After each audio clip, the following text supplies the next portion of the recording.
Hey, what's up, guys? Hope you can hear me. I had some mic issues. I'm just gonna go live for a little bit and see how everyone's doing. I've seen in the comments a little bit that people wanted me to go live, ask some questions, chat a little bit, discuss a few things. So I'm just gonna hop on for a few minutes, see if anyone wants to chat a little bit. One of the things I wanted to go over were one of the questions I was asked a lot, and that is diet. I was asked a lot about diet and what I eat, what things affect me, what things help, um, if I have a strict diet. Um, I stay away from inflammatory like foods, so I don't eat processed food as much as possible. I stay away from sugar, carbs as much as I can. Um, and I find that that helps quite a bit. I also find that eating at the same time and not eating too late at night helps with insomnia.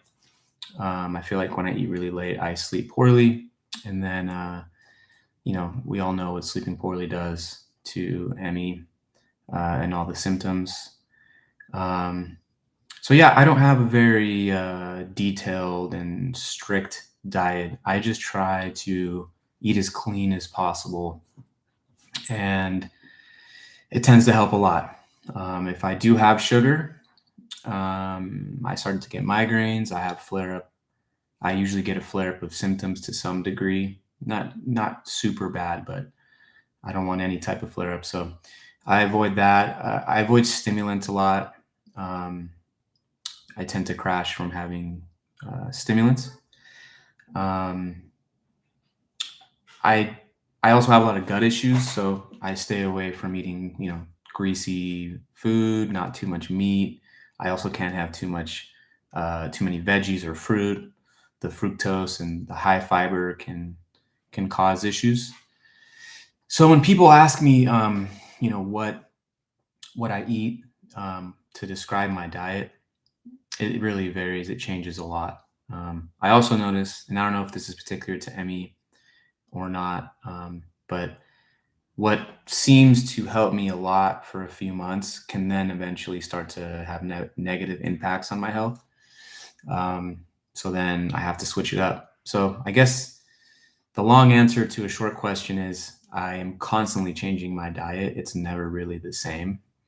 Um, so yeah, so if anyone has any questions or topics they want me to bring up to the subscribers and to the community, hop in the chat box, and I will answer any questions that people have. I'm only going to be on here for a little while, and then I'm going to hop off. I just kind of had time and had the energy to do it, so I figured I would hop on and say hello to everybody. It's been a long time since I did a live, and people were suggesting it, so I figured um, that I would hop on. Another thing that I was asked to talk about, um, where if I have family members that have autoimmune diseases similar to ME, the answer is no. I don't have anyone else in my family, luckily, that has any autoimmunity or health issues, really. Everyone's pretty healthy, thankfully. So I think I was the unfortunate one who came down with ME. Another thing I wanted to let everybody know, and I made a video about this already, but I just encourage people to go look up the polls, to do the polls that I have posted in the community section of the page. And you can find a lot of info there, and see what other people are going through. I try to ask as many questions in regards to ME as I can. If you have any suggestions, please post and let me know. I want to get as much data as I can out to the community. So that's why I do the polls. I hope it's not too annoying because I know it pops up in people's feeds a lot. But I am trying to post a couple a week so that I can really just be a hub for data. If you're having gut issues and you want to see what percentage of the community also has that, you can go on there and see. You can see how some people have reacted to the vaccine. Some people have done very well, some not so much. So for me, I find that to be really important because you can't really get a lot of information online in regards to just random small nuances of ME. Um, and a lot of doctors don't know the small ins and outs of that. So, um, so yeah, I just want to say hello, say what's up. I hope everyone's doing well. Um, and like I said, drop the chat box is live. So if you have any questions or anything you want to ask the community or myself, now's the time. I'm just going to be on here for a few minutes. So yeah, out here in California, it's about 84 degrees. I'm trying to get outside, get some vitamin D, get some fresh air. I find that to be really helpful. Just in general for overall well-being, I think it's important. Helps with sleep, helps with the insomnia. So there was something else I was gonna bring up, and now I can't remember what it was. That's usually a brain fog happening in real time. What was I going to bring up? It was related to the poll questions. A lot of people were asking a lot of questions. Oh, the poll questions. There were a lot of really good ideas that were on there. And it's important, if you want me to ask something, it's important to be formatted in a yes or no, because I could really only ask people, does this happen to you? It's going to be multiple question answers, yes, no, sometimes. So although there were some really good ideas of discussions, I can't really have a discussion in a poll format. So if you can, please go back, try to ask a question in the form of how a poll would be, so I can kind of get your question out there. I don't want to ask it incorrectly. I'm going to look in the chat here a little bit. I find sunlight to be helpful. Yeah, I find sunlight to be very helpful. One of the poll questions I just did recently was, does heat affect you? So it's kind of a balance, because if you're in the heat too much, I definitely flare up if I get overheated. But getting fresh air, getting some sunlight, getting some vitamin D, I definitely notice the benefits. Do you get symptom flares by speaking, talking to others? Yes. I would probably post a lot more often. The problem is I just don't feel well, and I don't post because of that. It's also why I don't do lives very often. But yeah, any type of hardcore focusing, eventually I'll flare up. Sometimes I can do more than others. Sometimes I can't at all. But yeah, I think it's not just physical exertion. It's, I used to be able to read a book in a week. I would read books a lot. Now I find myself not being able to maintain the concentration to take in the information. I find myself reading the same page over and over again, and then flaring up a little bit, which if someone's watching this that's completely healthy, they're going to be stunned by that. They won't be able to understand that. But anyone with ME will get that. Let's see.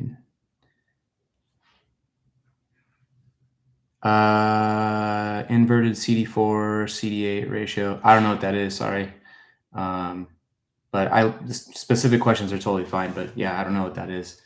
If you want, you can type in detail or explain what that is a little bit more, and I'll try to answer. But yeah, I don't know what that is. If you can, type where you're at in the world. I'm always curious to know, where people are watching. I have some information on the analytics of the channel, but it's always cool to see people from the UK or Australia or different parts of the world. Mark J, I find that there is a lot of info processing involved with conversations. Yeah, no, I have a hard time after a while. People that don't really understand. Most of my circle understands how ME works, but people that don't, like when I meet new people and stuff, after a few minutes, they'll ask me if I'm all right, because they see that I've kind of shut down a little bit, or I get a little bit quiet. And I'm totally fine. It's just I'm starting to have a flare up of brain fog is usually what happens. It's immune health. I got inverted after getting long COVID. I'm sorry that you got long COVID. I'm seeing a lot of people with long COVID develop ME. Um, yeah, I don't know enough about that specific test there, but yeah, it's long COVID. A lot of people with long COVID seem to be developing ME. I hate to see that. I don't want anyone to have ME. I wouldn't wish that on my worst enemy. But I guess the silver lining is that gets more attention. More attention gets more money. More money can be, you know, can open the door to treatment and, more respect and dignity for those who suffer from ME. Looks like you're in New York. Awesome. I've always wanted to visit New York. I was going to go to New York before COVID, and then COVID happened. Jess53, New Zealand. Awesome. I love to see people from different parts of the world. It's interesting to see viewers from all over the world, and like that people are having this illness everywhere. How helpful have you found LDN? Very helpful. I have found LDN to be vital. The problem with LDN is a lot of people say that it can cure ME, and I find that to be extremely unlikely. I don't think it can cure ME, but I think it can reduce symptoms by a significant amount and alleviate a lot of the things that you're going through. And I think when you have ME, any type of relief is, welcomed. I would say that it is definitely relieved the severity of most of my symptoms. Did it give me my life back? No, it did not. But anyone who's suffering, tremendously, I think would take 5% relief. So I would encourage people to talk to their doctor about it, and make sure it's from a compounding pharmacy, and that the dosage should be done in a manner that your doctor thinks it's best. Some people jump right into the 4.5. Some people start at 1 and work their way up 10% a week or month. That's up to your doctor and you, but I definitely have found it to be probably the most effective treatment in my experience with me. Norway, real cool. England, awesome. Jess, I really hate that using my brain makes me tired. Doesn't seem fair. Yeah, out of all the organs or all the body parts that we have, I feel like, using your brain, uh, you know, not being able to use your brain how you want is tough. I used to process information so much faster. I talk a lot slower now, to give my give my brain a little bit of time to think, which isn't bad, I suppose. But I used to be able to really process a lot of information quickly. I used to be better at speaking publicly. I think if I didn't have experience presenting and speaking and doing those things in my past, I might not be able to do this channel and do these lives. I'm relying a lot on experience that I had before. If I didn't have that, I'm not sure I would be able to do what I'm doing now. But I'm definitely have slowed down, and yeah, it's tough. It's a lot of people think the fatigue is the worst part, and it is tough, but the mental aspect is the hardest because no one else other than you really understands that. Other people might say, I can't tell you've slowed down at all, but you have. Your processing is different. It's slower. It's tough. I just got here. I had dengue fever in 2002. Wow. Yeah, I know. I had a buddy who had dengue fever, and he's really sick. It's pretty serious. You've had ME since then. The more I talk to people, and this is why I like doing lives, I like chatting with you guys, and I appreciate the comments in the chat, but it's because more and more you see that people that had some type of virus or bad infection, they get ME after that. It's a post-viral illness. The more and more data that I see, the more I talk to people in the community. And I feel like long COVID has brought attention to post-viral illnesses. And I feel like something just goes haywire after having, for example, dengue fever or different illnesses that kind of trigger this. A lot of people can remember the illness that they had that triggered their ME.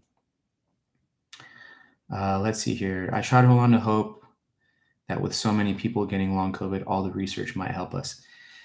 Yeah, it sucks that a lot of people have to get sick in order to uh, forgive me, I'm getting a phone call here. Um, that's part of being on live. Sorry. So it sucks that a lot of people getting COVID and being sick with long COVID is what's going to take, hopefully, to get some attention to Emmy. But to add on to what you're saying here is I've already made videos about how research and funding for long COVID is being tied in with Emmy. Um, and I do think it's going to lead to something. I really do. A lot of money is being dumped into that research, and they're kind of tied together. Um, sorry, real quick here, I'm answering someone. And yeah, so I do think that it's going to open the door. I do, unless people just get so used to long COVID and it is what it is, and people lose interest. That's kind of how we are, um, unfortunately. But hopefully, it does open the door. Which symptoms does LDN help you with? For me, it's helped all of them across the board a little. So the compounding effect, I think, is where it kind of shines for me. With others, I've heard it usually helps fatigue and brain fog the most. Um, but if I had to pick one, I'd probably say energy levels. It's probably helped my energy levels the most, and then brain fog second. LDN did nothing for me except give me brain fog, explosions. Well, yeah, there are a lot of people that it didn't work for. Based on the studies that I've wrote, it seems to work for about 40% of people.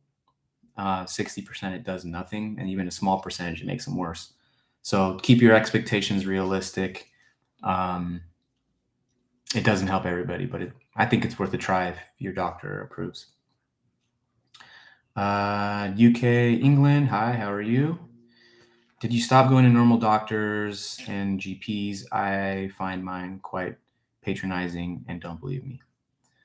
Well, I find the vast majority of doctors patronizing, especially with people with ME, for two reasons. One, they don't understand ME. And I find, and two, and when doctors don't understand something, they become patronizing and kind of attack the patient. They have big egos for the most part. And it is what it is. I'm thankful for doctors. They're, and a lot of them have reason to be slightly arrogant. They worked really hard to get where they are, and I understand. But a lot of them are very patronizing. My doctor's not. I'm very thankful. He's an amazing doctor. And he's just a regular doctor. He just happens to know about ME, and he just openly says, "Hey, I don't know a lot about ME. I'm learning. I'm far from an expert, but I'll do what I can to help you." And so far, that's what he's done. He's been great. But yeah, a lot of doctors are very patronizing. They also get a little thrown back by our knowledge because we've had to advocate for ourselves and we've had to research ourselves. And then when we discuss something they don't know a lot about, they get a little patronizing and defensive. I also find that they are pretty rude to women. They are very patronizing to women. For some odd reason, women get prescribed, pain medicine less. They are believed less often. I don't really understand why that is. In my experience, I kind of find that guys are a little less pain tolerant than women. So I feel like if a woman says something really, really hurts or they're really, really sick, it's usually true. It's usually men. We get the flu and we're like, need to be babied for 2 weeks. So, I don't know. I don't know what it is. I mean, clearly it's some type of sexism, but I find that women get treated a lot worse in the medical setting.